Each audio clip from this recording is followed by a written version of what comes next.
it would then drop to 50-50, or I could modify it to the particular weightage that we need. So the way this would work is that when the placement serves, 50% of the time someone would see creative A, 50% of the time someone will see creative B. The downside to doing this is that it won't be a clean group. And I know yesterday you were mentioning that you would like to have clean groups, right? So if we do it within the ad like this, we will have a 50-50 split on impressions, but then we won't be able to say that, someone who has seen creative 1 has not seen creative 2. So when we set it up this way, there's an equal chance of someone seeing either creative A or creative B. And it will, each time the ad loads, it's the same 50-50 chance all over again.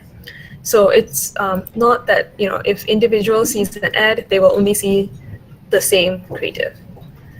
So this is like a easier solution, but it may not be the best way to conduct a test. What I would highly recommend that we do, which is what we also do for most of the Play campaigns, is when we set up the campaign with audience segmentation in place. So this is like the campaign on a property level. So for the overall campaign, we will set up an audience segmentation group. So it's actually really simple for us. We just hit new group. Say we can call it, say, creative test, Korea, and then we'll have, say, title 1 or like creative A, title 2, creative B.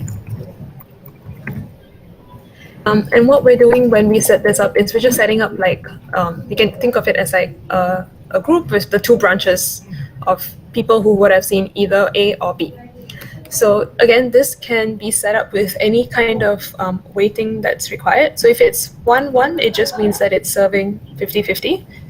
It works on a ratio basis, so we can use any kind of numbers here. It'll even it out to a ratio. For the previous test that we have, or the current test that we have running for this campaign is 50% of the time they will see the Cyrano creative, and then 25% these other specific titles. I think the Cyrano multi is like rotating between different titles. It's an animated creative. These 2 will be specific titles. So so this could be just simply set up here. I'll delete this for now. Then what would happen is, let's see.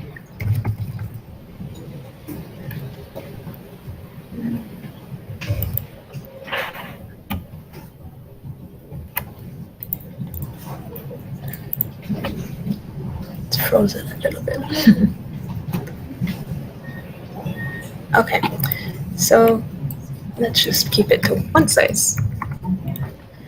So what happens when we set it up with that audience segment group is that this is the same kind of ad.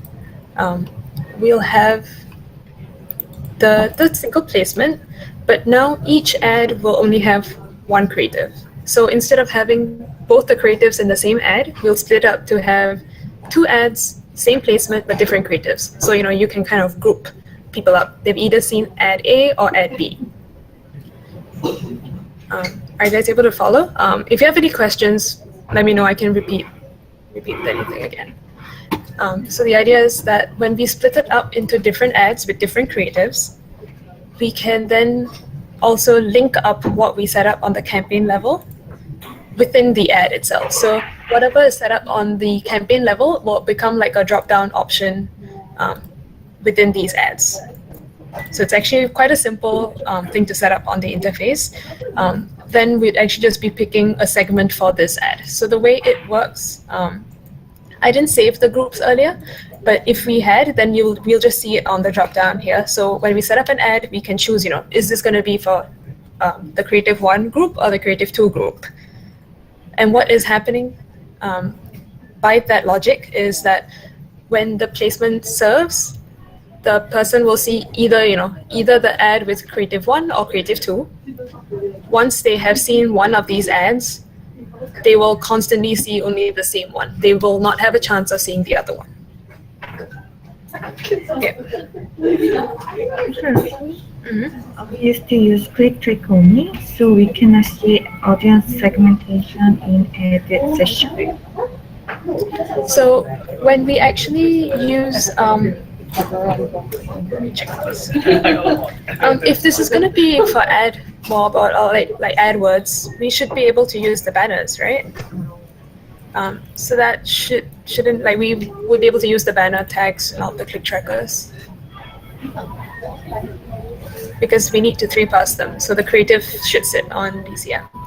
Usually for OffNet, because the Korean publishers aren't able to use these tags, that's why we've been using the click trackers. But for AdWords, we can use the banner tags.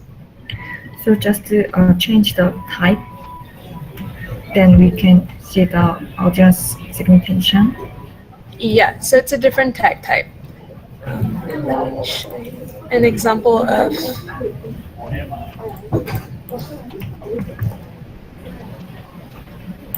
For example, what we've been setting up on ad bay. So it's a different type of ad. We call it a tracking ad. So this is just a 1x1 pixel.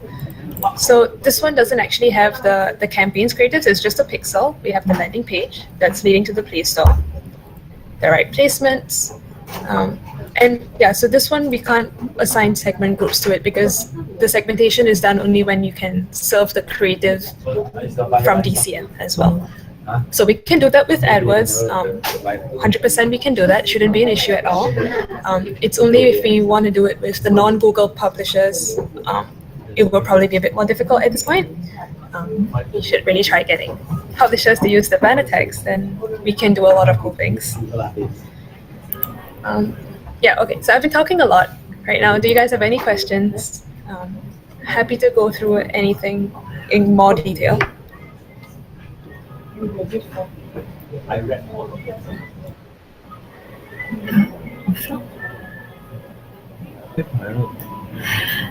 Actually, we are fine now, but if we have any questions, we will contact you again. Yeah, feel free to, no problem. I was also just curious, is there like someone from the local team here that you usually work with? It's just like as a point of contact from the Biddable site. They can help you out as well. Not from adults team, like only like Chur or Sylvia. Yep. So for actually, so Chur or Sylvia, both of them would be pros at helping you out. If you have like any minor questions on like naming or like AdWords processes, I'm sure they'll be able to help you out as well. Yeah, Sylvia sits kind of behind me. I don't think you can spy on her from my desk. Cool. I hope this helps. You can always ping me if you need anything. Thank you. We can take it step by step. So you can get started. If you hit a roadblock somewhere, then you can just ping us quickly. We'll help you out. Also, just very quickly, I wanted to introduce you guys to Teng Yan, who's on this call. So she's on the AdOps team as well and helps with the Google Play trafficking for the stuff here. I will be going on leave in about 2 weeks' time for 2 weeks. So like I'll be out the first 2 weeks of November. So for the November 10th launch that is happening, she'll probably be able to help you traffic and set up the campaign. So I just wanted to introduce her. Want to say hi? Hello, nice to meet you. This is Teng Yan. Hello. Yeah, so Happy to talk to you. yeah, we sit together because we work on Play together. Yeah. Yeah, so we'll be helping you out with all this AdOps stuff. Let us know if you need anything. Thanks so much for your time. Thank you. Thank you. Bye-bye. Bye bye.